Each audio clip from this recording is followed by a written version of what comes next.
Hello everyone! Today's video is sort of a continuation of the previous one that I uploaded last week.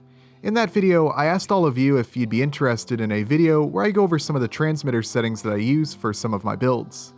Since quite a few people were interested, I thought I'd make a quick video on the topic. Before I start, I want to make it clear that this is in no way a comprehensive video that will go into a ton of detail about what each setting does. Just a brief overview of some of the settings that I like to adjust to make the car perform a little more scale.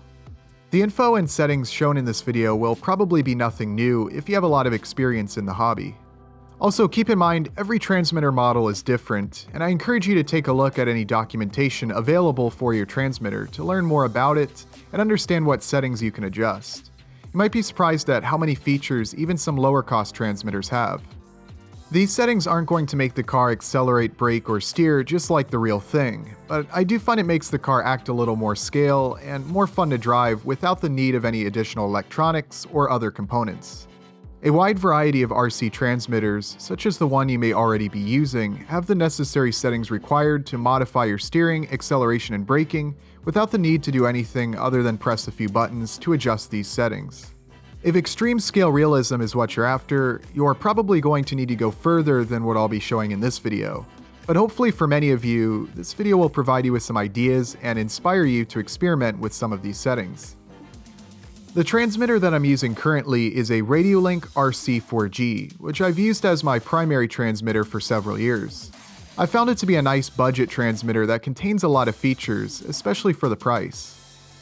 One of the features is the ability to store data for up to 10 vehicles, meaning I can use this one transmitter for 10 different cars as long as they're using a compatible receiver.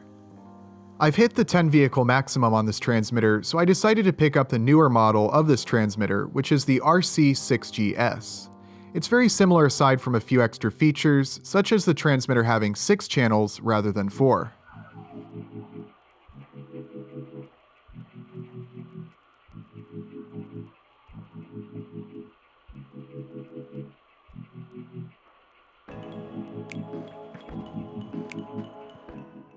Just like the RC4G, it does feel a little cheap. I'd compare the feel and weight to a typical transmitter included with a ready-to-run vehicle. However, considering the amount of features, extra channels, and inclusion of a receiver, I feel the $50 price is pretty reasonable.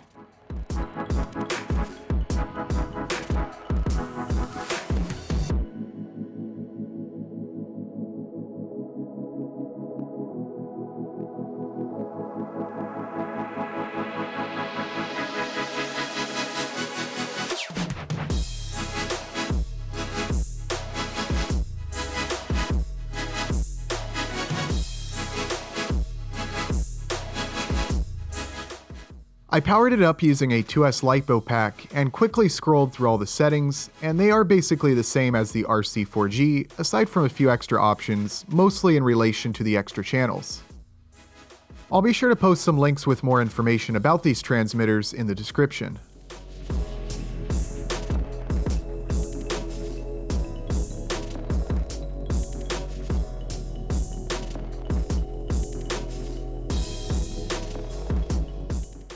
For now, I'm setting the RC6GS aside, but I'll be using it very soon for some future projects. Keep in mind, if you're using a very basic transmitter, like one included with a ready-to-run vehicle, you may not be able to adjust certain settings that I'll be doing in this video. Also, if you're using a higher-end transmitter that likely contains more settings, you may be able to make further adjustments beyond what I'll be doing. Again, I highly recommend checking out any documentation available for your transmitter. I figured I'd start by quickly going over all the settings that I can adjust on the RC4G transmitter, though I won't be adjusting all of them. The first being language selection, which is pretty self-explanatory. Model is where you can select which vehicle you want to control with this transmitter. EPA or endpoint adjuster is where you can adjust the endpoint for all of the channels. Steering EXP controls how sensitive the steering servo is around the neutral and end positions. Steering speed controls how fast the car can steer and how fast it returns to center. Throttle EXP allows you to adjust how much throttle or brake is applied when the trigger is in a certain position. Throttle speed allows you to smooth the acceleration by delaying full power being sent to the motor. Anti-lock brakes pulses the throttle to prevent wheel lockup. Throttle acceleration lets you jump to a certain throttle percentage once the trigger moves from neutral. For example, allowing you to instantly start with 20% throttle instead of 1%. Idle up is for fuel-powered cars, and I'm guessing you can use it to change the idle speed. Sub trim is used to adjust the neutral position of each channel. Reverse lets you change the direction of any servo or the throttle. Dual rate lets you limit the maximum angle of the steering or max speed of the motor. The Alt function lets you lower the value where braking is strongest. Programmable mixes allows you to mix between the channels. An example of how this could be used is if you wanted rear steering with a servo plugged into channel 3 that steers along with the front wheels. Auxiliary is where you can adjust the position of channel 3 and 4. Name is where you can change the name of the model. Alarm lets the transmitter make a noise when the transmitter battery is low. Gyro is where you control the gyro settings if you're using a compatible receiver. Failsafe is where you set the throttle and servo positions if the transmitter loses connection. And Reset sets all of the settings back to default for the model you have selected. If your transmitter doesn't have all of the same settings that this one has, you might not be able to do some of the things that I'll be showing. I'm going to start by changing some settings on the '83 Camaro. If you have a custom-built or modified car, one of the things you'll want to do is ensure the steering endpoints are correct. You can easily do this using the steering dual rate. Make sure the steering servo is not being overstressed by it trying to push past where it's physically restricted by the steering components. This can shorten the servo's life and cause it to overheat. Also, on a small car like this with fragile steering components, make sure the servo is not pushing the steering assembly farther than it's supposed to go. This can cause parts to bend or break. After confirming that, check the front wheels to see if they are rubbing against the body when steering left or right. Remember, you can use the endpoint adjuster to adjust the endpoint of right and left steering independently. Dual rate will adjust each the same.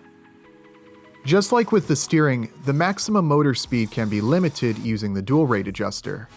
You might find that limiting the top speed makes your car more scale, especially if you have a very high RPM motor.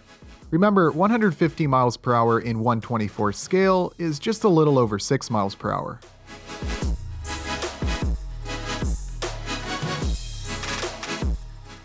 Next, I adjusted the steering EXP.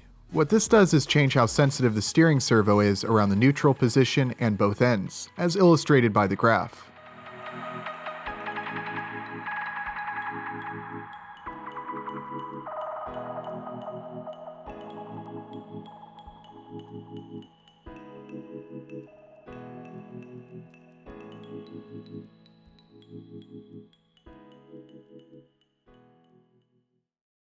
On a car like this, which I'm trying to make look relatively scale, I like to decrease this number a bit to reduce the sensitivity of the steering around the neutral position.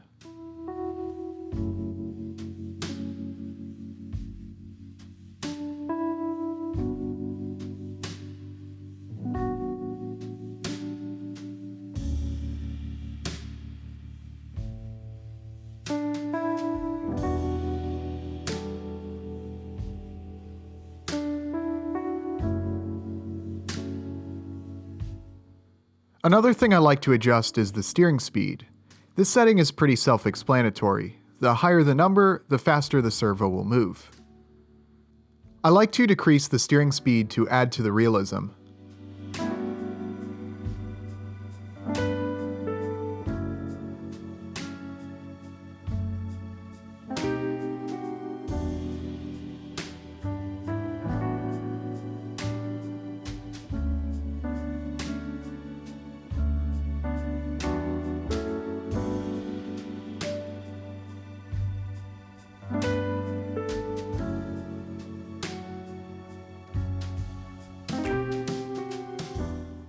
Throttle EXP adjusts the sensitivity around the neutral position and max throttle similarly to how the steering EXP adjustments were that I did earlier.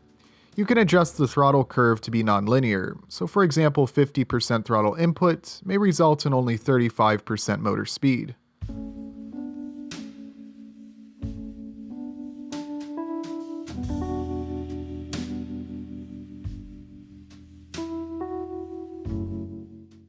The throttle speed settings can be used to help smooth the acceleration.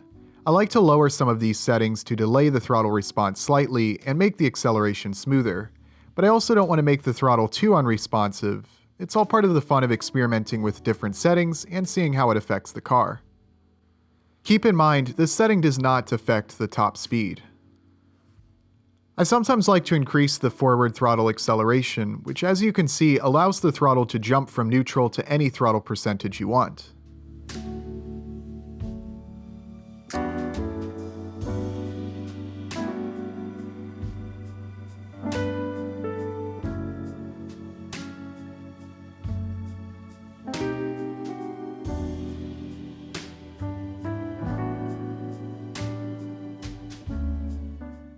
Now that you know what settings I'll be adjusting, I set up a 1/25th scale 1/8 mile track and drove the car down it to see how the times compare to the full-size car. As far as I'm aware with this transmitter that I'm using, there isn't a whole lot that can be done to significantly slow the acceleration from a stop to its top speed, aside from what was mentioned earlier. So getting ultra-realistic acceleration from just modifying the settings isn't really possible with this car. After some settings adjustments, the car was consistently running the scale 1/8 mile in a little over 7 seconds. This is faster than what the real car could do stock, but modified, 7 seconds for an 1/8 mile pass would be doable. The biggest difference is, despite some of the settings adjustments that I made, the car still accelerates to its top speed pretty fast, where a real car would take much longer and farther to reach top speed. If I wanted to make the car run the 1/8 mile slower by only modifying transmitter settings, I'd either have to adjust the throttle speed to the point where the throttle is going to feel totally unresponsive, or lower the top speed. Neither of those is something that I want to do, so I find that the settings that I have currently are a nice balance of scale realism, but also fun to drive. With just the simple steering adjustments that I showed earlier, the steering is much smoother than what it would be with the default settings. It takes some time to get used to, but I really like the look of the smoother steering movement.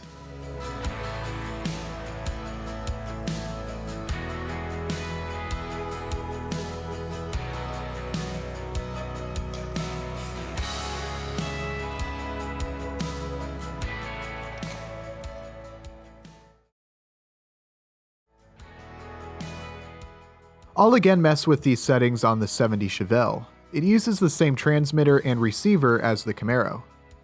First, here's a look at the car with default settings.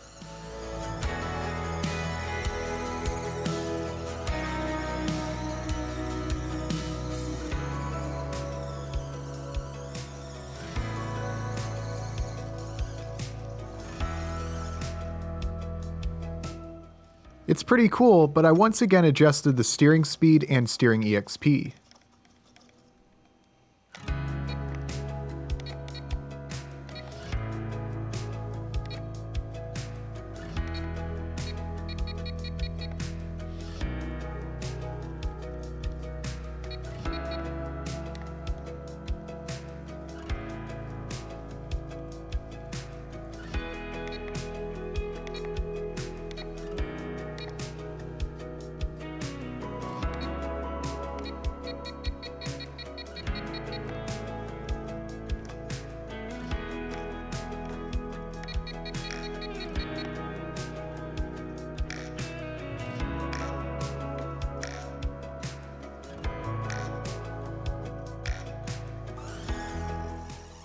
It's a lot more scale looking with the steering not being so twitchy.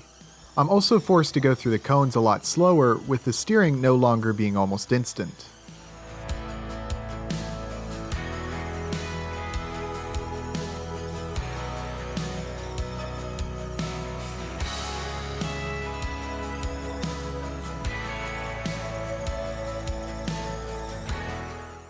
Next I did some straight line testing, and this car is pretty quick.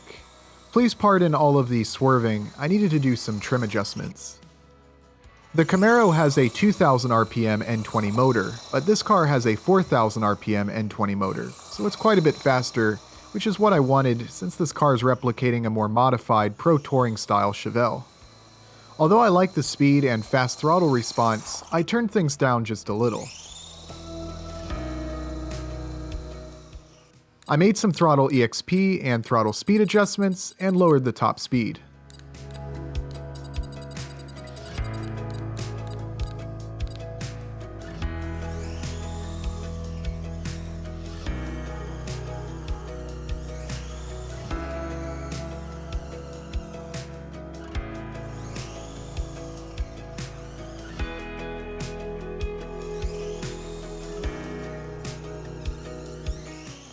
Again, I think I found a nice balance of performance and scale realism for this car.